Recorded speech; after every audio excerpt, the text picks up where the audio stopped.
দর্শক, আজকে আপনাদেরকে নিয়ে এলাম ঐতিহ্যবাহী পুরানো লঞ্চঘাট বাংলাদেশের সদরঘাট। এখানে দেখতে পাচ্ছেন একটি সদরঘাটের লঞ্চে নতুন ট্রাক্টর উঠানো হচ্ছে।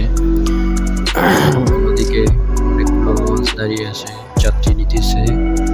এবং আমরা দেখতে পাচ্ছি, আমরা যে লঞ্চে উঠছি সে লঞ্চের জায়গা দেখতে পাচ্ছি এবং লঞ্চের ছাদ থেকে কিভাবে দৃশ্য দেখা যায় লঞ্চের সেটা দেখতে পাচ্ছি। আমরা কত সুন্দর দৃশ্য দেখতে পাওয়া যায়, এটা আমরা সচক্ষে দেখতেছি।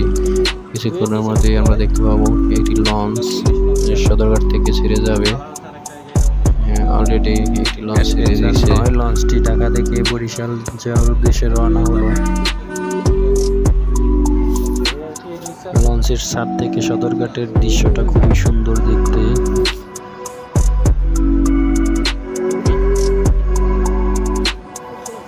এই অ্যাডভেঞ্চার লঞ্চটি ভোর হওয়ার আগেই বরিশাল যেয়ে পৌঁছাবেন।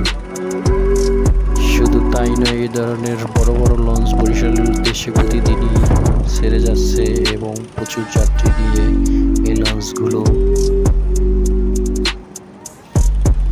চাঁদপুর নদীর বড় মোহনা হয়ে বরিশালের উদ্দেশ্যে প্রতিদিন রওনা করে।